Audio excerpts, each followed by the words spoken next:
Now, one of our great strengths as a nation has been the unique and laid-back Australian culture. We could always have a laugh at ourselves while joking with our mates. It was actually okay to be a man or a woman or anything else you wanted to be, as long as you didn't expect everyone to change around you. We welcomed those who chose to call our country home and who wanted to add to our nation rather than actively undermine it. We had common values built around the history and experience of Western civilization, and we all seemed to understand the importance of maintaining those values throughout the generations. It made us cohesive and strong as a national community. Sure, we've had some ups and downs along the way. No society is perfect after all, but from every crisis we've bounced back thanks to the institutions and framework established since Federation.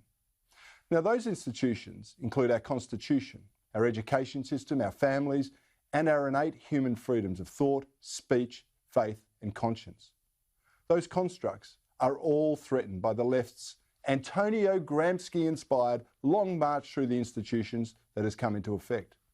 For those of you who don't know, Gramsci was the Italian communist who thought that capitalists use institutions to maintain power through culture, and he proposed to subvert that power by infiltration rather than through force or coercion.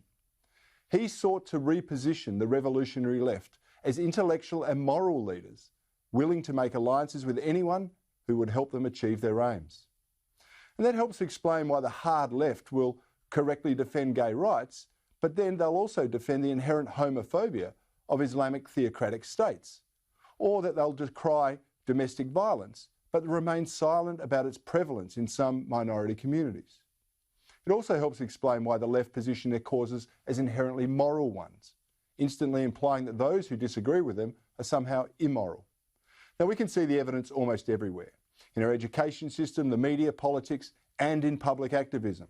The minority voice of the revolutionary has become the dominant one as they seek to shut down their opponents using whatever means they can. Of course, they seek to label their opponents in the most vile manner, decrying contrasting views as hate speech, and that those who dare utter those views as racists, as bigots, some sort of phobe, or even worse. They target businesses with fake campaigns to bully them into submission, and they're aided and abetted by a cheerleading mainstream media. Now, we know that modern media is stacked with PC parrots who think diversity is about skin colour or anatomy rather than contrasting ideas. They exert all the dominance of the totalitarians by ignoring the inconvenient and marginalising those that dare speak up. But not surprisingly, that agenda is worst in the unaccountable media behemoth, their ABC. Without commercial constraints and armed with $1 billion of taxpayer funds, market penetration denied any other media player, and a parliament seemingly unwilling to make them adhere to their charter, they're effectively a law unto themselves. The previously trusted news and current affairs coverage is now just a propaganda machine for the Cultural Revolution. It's much the same within our education system. It's busy indoctrinating our children with fake history and political propaganda rather than teaching them how to read, write and think independently.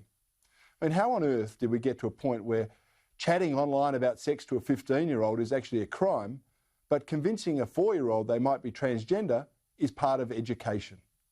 And just for the record, I don't think either of those actions is actually okay.